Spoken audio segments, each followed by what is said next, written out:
ഹരിശ്രീ ഗണപതയേ നമ. അവിഘ്നമസ്തു. ഓം നമോ നാരായണായ. ഓം നമോ നാരായണായ. ഓം നമോ നാരായണായ.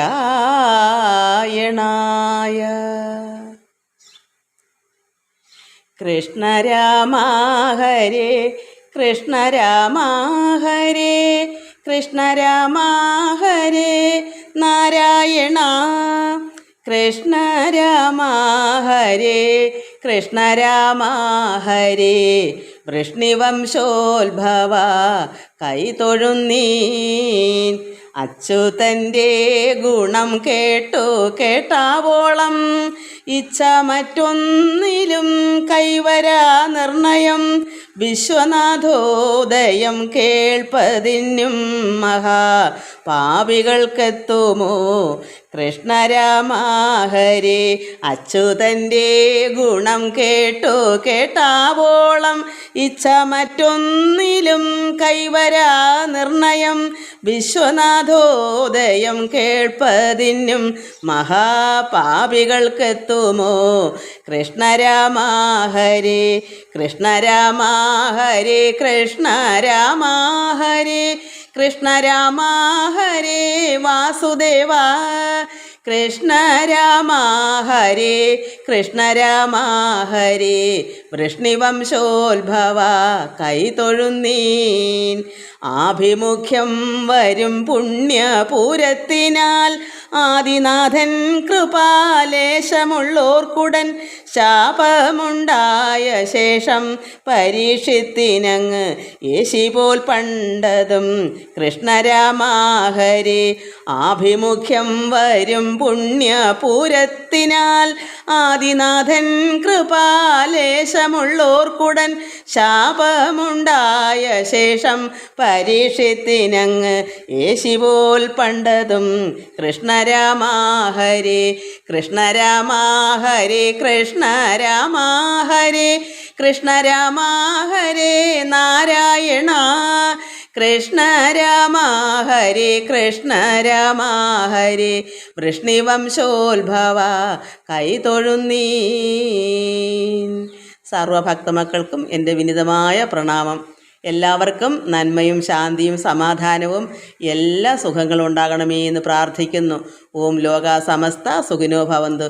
എല്ലാവരെയും കമ്മ്യൂണിസ്റ്റുകളൊക്കെ കുറച്ച് ദിവസമായി എല്ലാവർക്കും ഞാൻ ഒരു ദിവസം വായിക്കുന്നുണ്ട്. എല്ലാ മക്കളുടെ പേരുകളും ഭഗവാന് എല്ലാവരെയും ഭഗവാനിൽ അർപ്പിക്കുന്നു. ഓം ലോകാ സമസ്ത സുഖിനോ ഭവന്തു.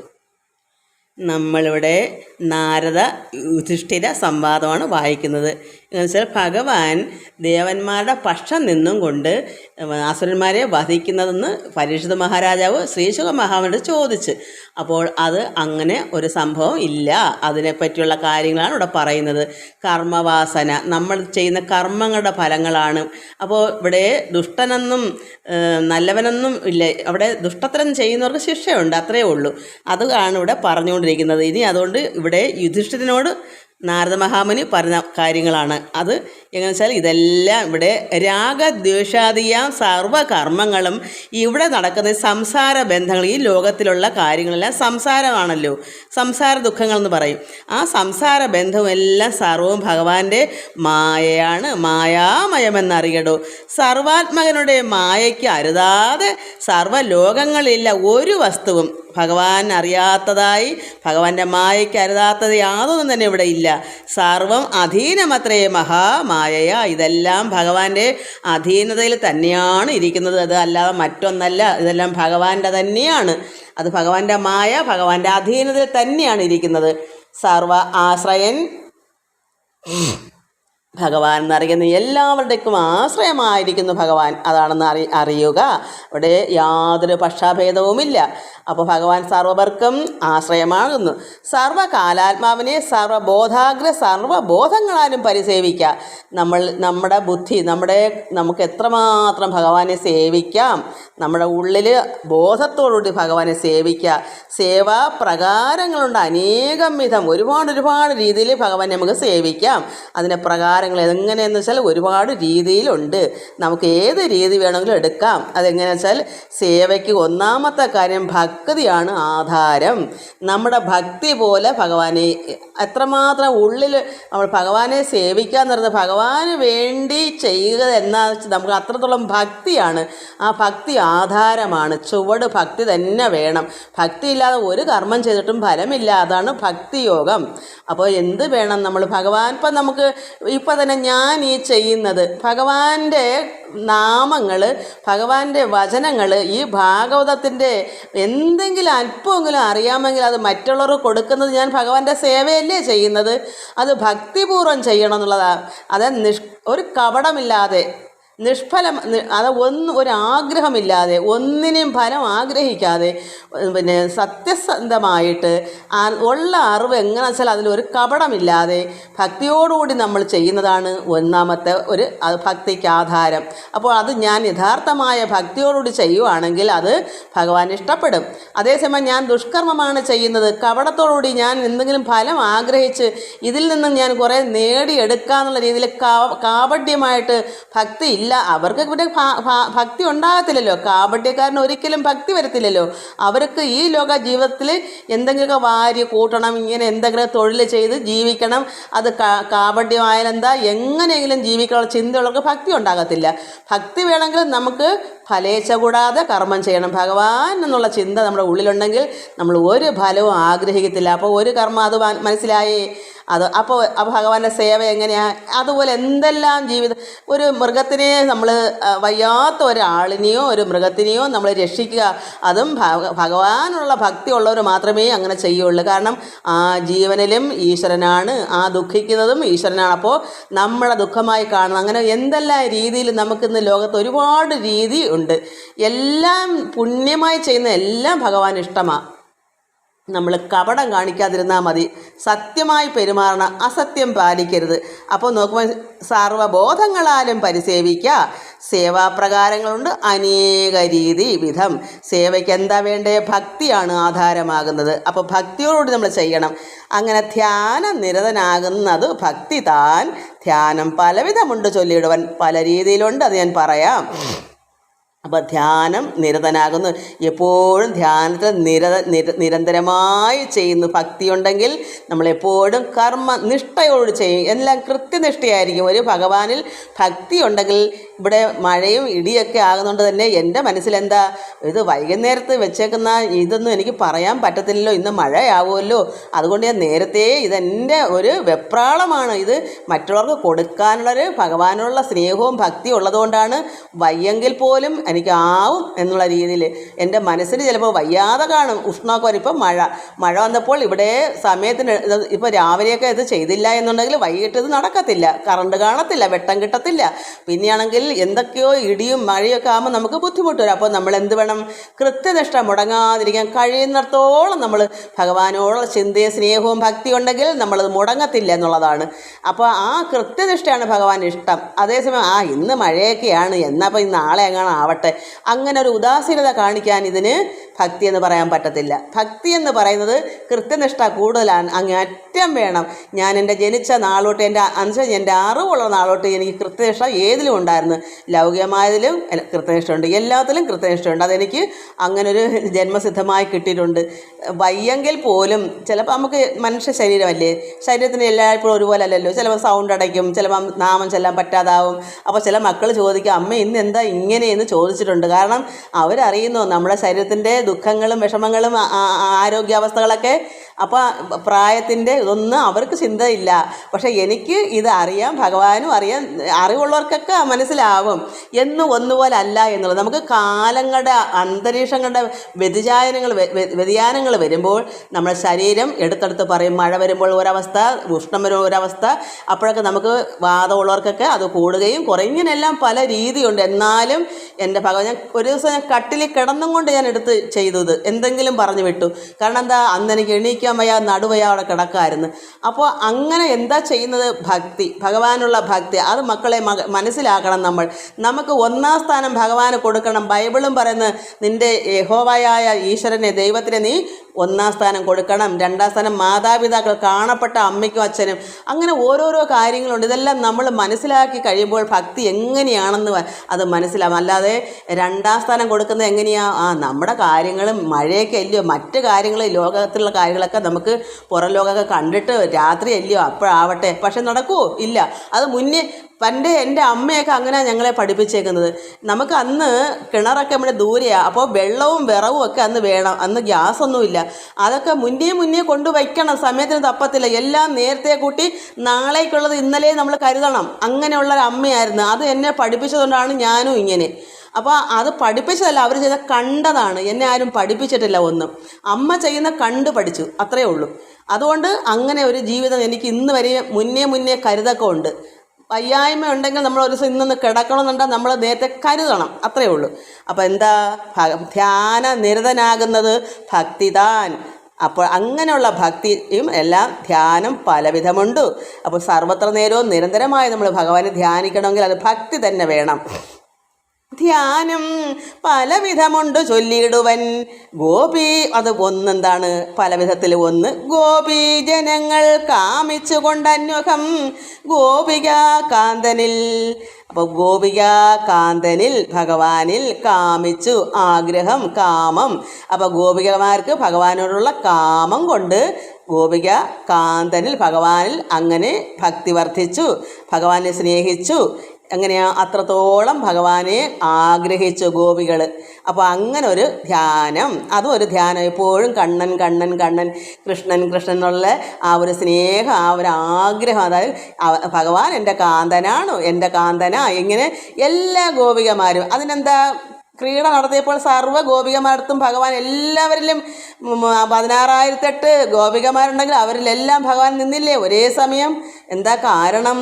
ഭഗവാനെ ആഗ്രഹിച്ചാൽ ഭഗവാൻ ചെന്ന് നിന്നേ പറ്റോടെ ആരെയും ഭയക്കാനൊക്കത്തില്ല. യഥാർത്ഥമായി കെട്ടിയ ഭാര്യയായ രുക്മിണിയോ സത്യഭാമയോ ആരെയും ഭഗവാൻ ഭയക്കത്തില്ല. കാരണം എനിക്ക് വേണമെങ്കിൽ ഭഗവാൻ എനിക്ക് നിന്നേ പറ്റൂ. കാരണം അത് പരമാത്മാവായ പിതാവിൻ്റെ അർഹതയാണ്, നമ്മുടെ ആവശ്യമാണ്. നമ്മുടെ ഭഗവാൻ നമുക്ക് വേണമെന്ന് കണ്ടാൽ ഭഗവാൻ അവിടെ എങ്ങും മറന്നു നിൽക്കാൻ പറ്റത്തില്ല. ഈശ്വരൻ അങ്ങനെയാണ്, എല്ലാവർക്കും തുല്യം സമഭാവനയാണ്. അതുകൊണ്ട് ഭഗവാൻ അവിടെ ആർക്കും പക്ഷാഭേദം പിടിക്കത്തില്ല. അതാണ് ഇവിടെ പറഞ്ഞത്. അപ്പോൾ എന്ത് വന്നു? ഭഗവാൻ ദേവന്മാർക്ക് ഒത്തുനിന്ന് അസുരന്മാരെ വധിക്കുക എന്ന് പറഞ്ഞാൽ നടക്കുന്ന കാര്യമല്ല. പക്ഷേ കർമ്മങ്ങൾ ചെയ്യുമ്പോൾ അതിൻ്റെ അനുസരിച്ചുള്ള ശിക്ഷകളൊക്കെ എന്താ വെച്ചാൽ അതൊക്കെ വാങ്ങിയേ പറ്റൂ. അത് ഭഗവാന്റെ കയ്യിലെ കുഴപ്പമല്ല. അതുകൊണ്ട് ഗോപീജനങ്ങൾ കാമിച്ചു കൊണ്ട് അന്വഹം ഗോപികാ കാന്തനിൽ. ആ ഗോപികമാരുടെ ഈ കാന്തനായ ഭഗവാനിൽ കംസൻ എങ്ങനെയാ? ഭീതനായി ഭയന്നിട്ട്. കംസൻ എന്താ എപ്പോഴും കണ്ണൻ കൃഷ്ണൻ കൃഷ്ണൻ കണ്ണൻ കൃഷ്ണൻ എന്താ അങ്ങനങ്ങ് ലയിക്കുക? എന്താ ഭയന്നിട്ടാണ്. എന്നെ എപ്പോഴാ കണ്ണൻ കൊല്ലാൻ വരുന്നത്? കൃഷ്ണൻ ഇങ്ങനെ അവതരിച്ചെങ്കിൽ എന്നെ കൊല്ലുമല്ലോ. എപ്പോഴും കണ്ണാ അല്ലെ കൃഷ്ണ കൃഷ്ണ കൃഷ്ണ എന്താ ഭയന്നിട്ടാണ്. അപ്പോഴും എന്താ ചിന്ത?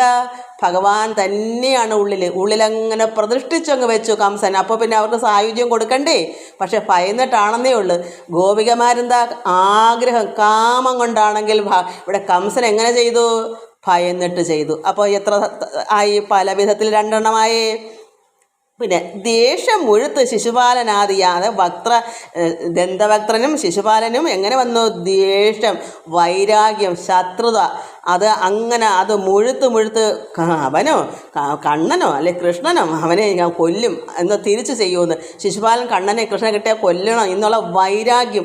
അപ്പോഴും എന്താ എപ്പോഴും നിരന്തരമായി കൃഷ്ണൻ കൃഷ്ണൻ കൃഷ്ണൻ. അപ്പോൾ ശിശുപാലൻ്റെയും ദന്തവക്ത്രൻ്റെയൊക്കെ ഉള്ളിൽ എങ്ങനെ പതിഞ്ഞു? ദേഷിച്ചും കൊണ്ട് പതിഞ്ഞു. എങ്ങനെ പതിഞ്ഞാലും മതി, അവിടെ ഉള്ളിലങ്ങ് ആയിക്കഴിഞ്ഞു. പക്ഷെ ദേഷിച്ചാണെന്നേ ഉള്ളൂ. അപ്പോൾ പിന്നെ അവിടെയും ഉറപ്പായി. വല്ലപ്പോഴും അല്ല കൃഷ്ണ കൃഷ്ണ വിളിക്കുന്നത്, സർവ്വ സമയത്തും 24 മണിക്കൂറുണ്ടെങ്കിൽ 1 മണിക്കൂറിൽ 100 വട്ടമെങ്കിലും ഈ പിന്നെ ശിശുപാലനൊക്കെ ഭഗവാൻ ഇങ്ങനെ ദേഷിച്ച് വൈരാഗ്യപ്പെട്ട് കൃഷ്ണൻ കൃഷ്ണൻ എന്നുള്ള ചിന്തയേ ഉള്ളൂ വൈരാഗ്യം കൊണ്ട്. അപ്പോൾ അതങ്ങനെയായി. അങ്ങനെ ഭൂപതി വീരരഥ ഈ ഭൂപതിയിലുള്ള രാജാക്കന്മാരാണ്. ശിശുപാലൻ രാജാവായിരുന്നല്ലോ. അപ്പോൾ ദേഷ്യം മുഴുത്ത് ശിശുപാലനാദിയാം ദേഷികളാകുന്ന ഭൂപതി വീരരും. അപ്പോൾ ഈ ഭൂപതി രാജാക്കന്മാരായ വീരന്മാരെല്ലാം ഇങ്ങനെ ദേഷിച്ചു ഭഗവാനെ ഉള്ളിലാക്കി. യാദവന്മാരെങ്ങനെയാ വൃഷ്ണികൾ ഭഗവാൻ അവതരിച്ച അവിടെ ജനിച്ച യാദവ കുടുംബം അവിടെ എങ്ങനെ ഉപയോഗി യോഗേന ബന്ധുത്വം അവിടെ ഭഗവാൻ നന്ദഗോപരുടെയൊക്കെ മകനായി ഇവിടെ വളർന്നല്ലോ. അപ്പോൾ അവരെല്ലാം ബന്ധുക്കളും സ്വന്തക്കാരല്ലേ. അപ്പോൾ അവർ എൻ്റെ കുഞ്ഞാണ്, എൻ്റെ കണ്ണനാണ്, കണ്ണാ കണ്ണാ കണ്ണാ, എങ്ങോട്ട് നേരം കണ്ണാ കൃഷ്ണ, അങ്ങനെ എന്തെല്ലാം രീതിയിൽ അവരങ്ങനെ സ്നേഹിച്ചു ഭക്തി അവിടെ സ്നേഹം കൊണ്ട് ബന്ധുക്കളായിട്ട് നിന്നും കൊണ്ട് അങ്ങനെ അവരങ്ങനെ അങ്ങോട്ട് ഭഗവാനെ സ്നേഹിച്ച് ഉള്ളിലാക്കി. പിന്നെ അങ്ങനെ ഉപയോഗി യോഗേന സമ്മോദേന സന്തോഷമായിട്ട് ബന്ധു വാത്സല്യ യോഗ നിങ്ങൾ, അതായത് ഇവിടെ നിങ്ങൾ എന്ന് പറയുന്നത് യുധിഷ്ഠിരനെയാണ്. നാരദ മഹാമുനിയാണ് ഇവിടെ പറഞ്ഞു കൊടുക്കുന്നത് ഈ യുധിഷ്ഠിരന്. അപ്പോൾ യുധിഷ്ഠിരാദികൾ കുന്തിദേവി ആരാണ്? അപ്പച്ചിയാണ് ഭഗവാന്റെ. അപ്പോൾ അവിടെ ബന്ധുവാണ്, അത്രത്തോളം വാത്സല്യമുണ്ട് ഭഗവാനോട്. അപ്പച്ചിയാണ്, അർജുനന്മാരെല്ലാം അളിയന്മാരാണ്. അപ്പോൾ ഭഗവാനോട് ബന്ധു മാത്രമല്ല അത്രത്തോളം വാത്സല്യമുണ്ട്. ബന്ധു സ്വന്തത്തിനകത്ത് അതിനേക്കാൾ അവർക്ക് അത്രമാത്രം സ്നേഹവും വാത്സല്യവും ഭഗവാനോടുണ്ട്. അതിങ്ങനെ അപ്പോൾ എത്ര എണ്ണമായി? 1 2 3 4 ആയില്ലേ. പിന്നെ ഭക്തി കൊണ്ട് ഇങ്ങനെ ഞങ്ങളാരാ? ഭക്തി കൊണ്ട് ഈ പറഞ്ഞു കൊടുക്കുന്ന നാരദ മഹാമുനി നിങ്ങളാരാണ്? യുധിഷ്ഠിരര്. അപ്പോൾ യുധിഷ്ഠിരർ എങ്ങനെയാ? വാത്സല്യം കൊണ്ട്, ബന്ധു വാത്സല്യം. ഞങ്ങൾ എന്ന് പറയുന്ന ആരാ? ഭക്തി കൊണ്ട് നാരദ മഹാമുനി. അപ്പോൾ ഇതിനകത്ത് ഭക്തി കൊണ്ട് നമ്മളെല്ലാവരും, അതിൽ നമ്മളും പെടും. ഇപ്പം ഞാൻ പറയുന്നു നമ്മൾ, അത് നാരദ മഹാമുനിയും ഞാനും നമ്മുടെ മക്കൾ എല്ലാവരും ഭക്തി കൊണ്ടാണ്. അപ്പോൾ ബന്ധുവാത്സല്യം കൊണ്ട് കുന്തിദേവിയും മക്കളും, പിന്നെ ബന്ധു സ്നേഹം അതായത് സ്വന്തം പ്രമാണിച്ച് യാദവ അതായത് വൃഷ്ണികൾ, പിന്നെ ദേഷ്യം കൊണ്ട് ശിശുപാല രാജാക്കന്മാർ, പിന്നെ അതായത് വൈരാഗ്യം കൊണ്ട്, ഭയം കൊണ്ട് കംസനൻ, പിന്നെ കാമം കൊണ്ട് ഒരുപാട് ജനങ്ങൾ നമ്മൾ അതിൽ ഉൾപ്പെടും. കാമം ഒരുപാട് കാരണം മണവാളനാകും ഭഗവാനെ നമുക്ക് മണവാളനാക്കാം. അവിടെ ഗോപികൾ എത്ര ആയിരം ഉണ്ടായിരുന്നു? 16,008 ഗോപികമാരുടെ മുന്നിലും ഭഗവാൻ ഒരേപോലെ കണ്ടു. ഒരേ സമയത്ത് എല്ലാവർക്കും അവരവർ എൻ്റെ കണ്ണൻ എല്ലാവരും ഒരേ സമയം പറയുന്നു. അങ്ങനെ നിന്നപ്പോൾ പിന്നെ എന്തെല്ലാം രീതിയിൽ ഭഗവാനെ സേവിക്കാം? അതാണ് ഇവിടെ പറയുന്നത്. നമ്മൾ മനസ്സിലാക്കണം, നമുക്ക് എങ്ങനെ വേണം? നമ്മുടെ മകനാവണോ? നമ്മുടെ നാഥനാവണോ? അതായത് പിതാവാവണോ? അല്ലെങ്കിൽ നമ്മുടെ കാമതനാവണോ? അതായത് കാന്തനാകണോ? ക്രിസ്ത്യാനികൾ കർത്താവായ യേശുദമ്പനെ മണവാളനും മണവാട്ടിയായിട്ടാണ് വയ്ക്കുന്നത്. അവരുടെയൊക്കെ ഭക്തന്മാരുടെ മണവാളനും ഭക്തര് മണവാട്ടിയാണ്. അപ്പോൾ അവിടെ ഒത്തു നിൽക്കുന്നില്ലേ? അത്രത്തോളം ഭക്തിയാണ്. ഈ ഭക്തിയിലാണ് ഇതെല്ലാം ഇവിടെ ആധാരം ഭക്തിയാകുന്നു. അപ്പോൾ നമ്മൾ എന്ത് വേണം? നാരദ മഹാമുനി പറഞ്ഞ പോലെ നമുക്ക് ഭക്തി വേണം. ഭക്തി കൊണ്ട് തന്നെ വേണം. അങ്ങനെ നിൽക്കുമ്പോൾ എന്ത് വരും? ഭക്തി കൊണ്ടിങ്ങനെ ഞങ്ങളുമൊക്കവേ ഭക്തപ്രിയ ധ്യാനമുണ്ട് ചെയ്തിടുന്നു. ഭക്തന്മാരുടെ പ്രിയനായ ഭഗവാനെ ഇങ്ങനെ ധ്യാനിക്കുന്നു, ചെയ്തിടുന്നു നിത്യം. അതിലൊരു മാർഗേണ സന്തതം ഉത്തമ പുരുഷ ധ്യാനം ഉറയ്ക്കുമ്പോൾ കർമ്മബന്ധങ്ങൾ അറ്റിയിടും ബലാലത് ചിന്മയൻ തന്മഹാമായ വശാലടോ. ഭഗവാൻ ചിന്മയനായിരിക്കുന്ന ഭഗവാന്റെ മായാവശാൽ നമ്മുടെ കർമ്മബന്ധങ്ങളെല്ലാം അറ്റുപോകും. എന്താണ്? ഉത്തമ പുരുഷ ധ്യാനം ഉറയ്ക്കും. നമ്മുടെ ഉള്ളിൽ ഭക്തി കൊണ്ട് ധ്യാനം ഉറയ്ക്കും, ആഗ്രഹം കാമം കൊണ്ട് ധ്യാനം ഉറയ്ക്കും, ദേഷിച്ച് കാമം ഉറയ്ക്കും, ഭയം കൊണ്ട് ഉറയ്ക്കും. കാമമല്ല, ദേഷിച്ച് വൈരാഗ്യം കൊണ്ട് നമ്മുടെ ഉള്ളിൽ എപ്പോഴും കൃഷ്ണ കൃഷ്ണ അങ്ങ് ഉറയ്ക്കും. ഈ ഉറക്കത്തിലും ഊണിലും എല്ലാം കണ്ണൻ തന്നെയാണ്. ഭയം കൊണ്ടും കംസൻ്റെ ഉള്ളു നിറച്ചും ഏത് സമയത്തും ഉണ്ണുമ്പോഴും ഉറങ്ങുമ്പോഴും എല്ലാം കൃഷ്ണൻ തന്നെയാണ്. കാമം കൊണ്ട് ഗോപസ്രയുടെ ഉള്ള മൊത്തം ഏത് സമയത്തും കൃഷ്ണനില്ലാത്ത കാര്യമില്ല. ഭക്തി ഉണ്ടായാലും അത് തന്നെയാണ്. നമുക്കും എപ്പോഴും അതാണ് യഥാർത്ഥ ഭക്തി. എപ്പോഴും ഉണ്ണുമ്പോഴും ഉറങ്ങുമ്പോഴും എന്ത് ചെയ്യുമ്പോഴും എന്ത് കർമ്മം ചെയ്യുമ്പോഴും ഭഗവാനിൽ ഭക്തിയായിട്ട് എപ്പോഴും ഉള്ളിൽ ഭഗവാനുണ്ടെങ്കിൽ അതാണ് ഇവിടെ എന്തും ബലാൽ ഭഗവാന്റെ മായ കൊണ്ട് കർമ്മബന്ധങ്ങൾ അറ്റിയിടും. നമ്മുടെ എന്ത് കർമ്മം, നമ്മൾ എന്ത് പ്രവൃത്തിയോ ചെയ്യുക, അതെല്ലാം ഭഗവാൻ നമ്മുടെ ഉള്ളിലായിക്കഴിഞ്ഞാൽ അതെല്ലാം അറ്റുപോകും. ഭഗവാൻ നാരായണ എന്നുള്ള ചിന്ത ഉള്ളവർക്ക് ഇങ്ങനെ എന്തും ഉള്ളിലായി വരുമ്പോൾ ഭഗവാൻ തന്നെയാണല്ലോ പിന്നെ ഉള്ളിൽ വസിക്കുന്നത്. അപ്പോൾ നമ്മുടെ ദോഷകർമ്മങ്ങളായാലും പുണ്യകർമ്മങ്ങളായാലും നമുക്ക് ഒരു കർമ്മത്തിൻ്റെയും വാസന ഉണ്ടാവത്തില്ല. നമുക്ക് ഫലം നമ്മുടെ മോക്ഷത്തിലേക്ക് കടക്കും. ഇവിടെ അങ്ങനെ അല്ലാത്തവരാണ് വീണ്ടും വീണ്ടും വീണ്ടും വീണ്ടും ജനിക്കുന്നത്. എന്നതിന് ശിശുപാലനാം ദുഷ്ടനും മന്നവൻ ദന്തഭക്താഖ്യനും കേവലം പണ്ടേ ഭഗവാൻ തൻ പാർഷദന്മാരവർ കൊണ്ടൽ വർണ്ണപ്രിയന്മാരായിരുന്നവർ. അപ്പോൾ ഇവിടെ ദന്തഭക്തനും ശിശുപാലനും എങ്ങനെയാണ് അവിടെ ദുഷ്ടന്മാരായത്?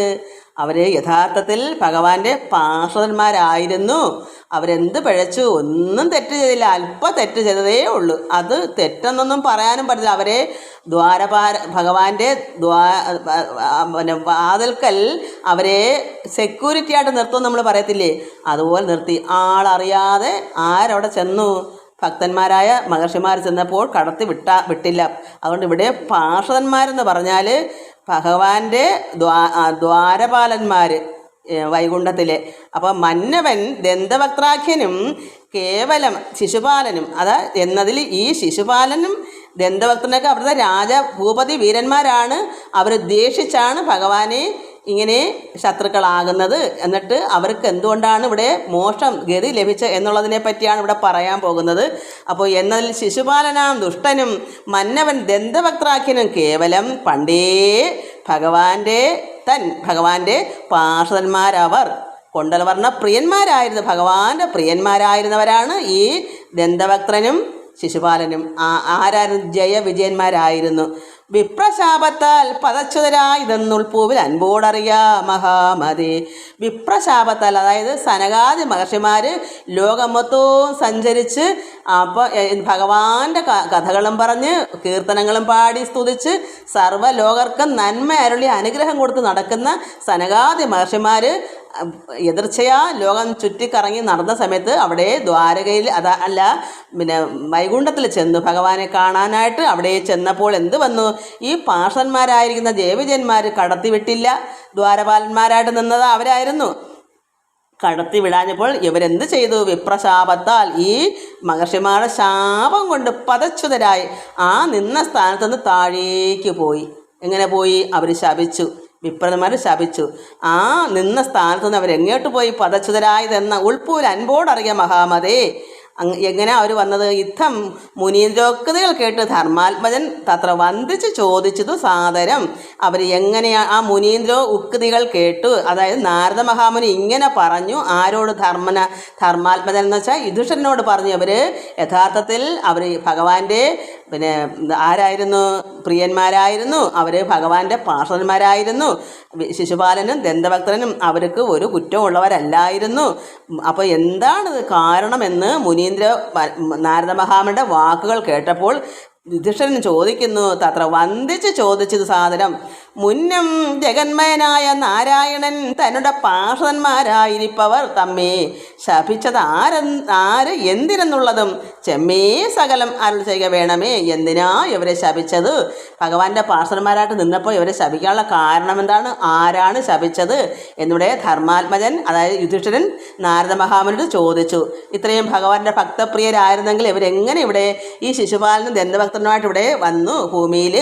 അതെന്താ കാരണം? ആരാണ് ശപിച്ചത്? അത് അതിനോട് പറയൂ മഹാമുനി. സന്ദേഹമെല്ലാം ഒഴിയുമാറെന്ന് കേട്ട് അന്നേരം ഉറ്റാരുൾ ചെയ്തു. മുനീന്ദ്രനും എൻ്റെ സംശയങ്ങളും ഒക്കെ തീർത്തു തരൂ എന്ന് പറഞ്ഞപ്പോൾ മുനീന്ദ്രൻ എന്തു പറഞ്ഞു? അരുൾ ചെയ്ത് പറയുകയാണ്. ലോകപ്രസിദ്ധന്മാരായ സനകാദി ഉപകാരികളായ മുനിജനം. ഞാൻ അങ്ങ് നേരത്തെ പറഞ്ഞില്ലേ, അത് തന്നെയാണ്. അപ്പോൾ ഇത് ലോകപ്രസിദ്ധരാണ് ഈ സനകാദി മഹർഷിമാർ. അവർ ഉപകാരികളായി മുനിജനങ്ങൾ, ലോകങ്ങളിൽ പെരുമാറുന്നവർ, മുതിർന്ന ഏകത. അങ്ങനെ അവർ ഒരു ദിവസം ഈ ലോകം മൊത്തവും കറങ്ങി ജനങ്ങൾക്കെല്ലാം നന്മ പകർന്നു കൊടുത്ത് ഭഗവാനെയൊക്കെ കീർത്തിച്ച് നടന്നപ്പോൾ ഒരു ദിവസം ഏകത വൈകുണ്ഠ ലോകം അകമ്പുക്കാർ ഭഗവാന്റെ അടുക്കെ വൈകുണ്ഠത്തിലേക്ക് ചെന്നു അവിടെ ഭഗവാനെ കാണുവാൻ. ഗോപുരദ്വാരിൽ നിൽക്കുന്നവരപ്പോൾ ജയവിജയന്മാർ ഇരുവരും. അങ്ങനെ ആ ഗോപുരദ്വാരിൽ ആരാ നിൽക്കുന്നത്? ജയവിജയന്മാരായിരുന്നു.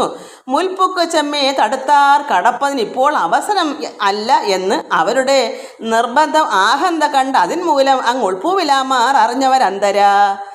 അങ്ങനെ അവർ ജയവിജയന്മാർ പറഞ്ഞു, ഇപ്പോൾ അവിടേക്ക് കടപ്പാൻ പറ്റുകയില്ല.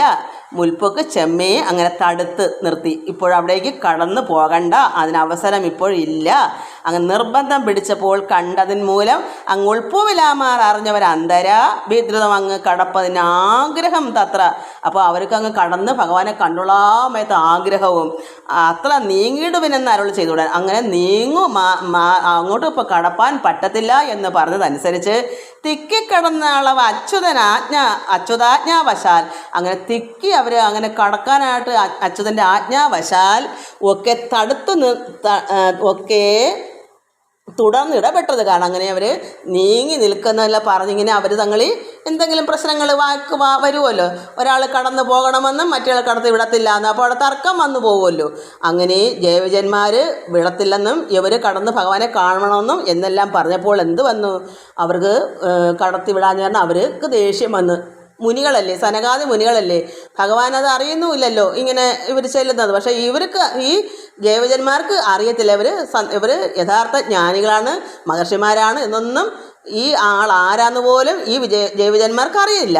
അപ്പോൾ സനകാദി മഹർഷിമാർക്ക് ദേഷ്യം വന്ന് നിങ്ങൾ ദുർജനാഗ്രേസരന്മാരായ നിങ്ങൾ പോയി നിർജ്ജന ദേഷികളാകുന്ന അനുഷണം കോപേന ശാപവും ചെയ്തെഴുന്നള്ളിനാർ.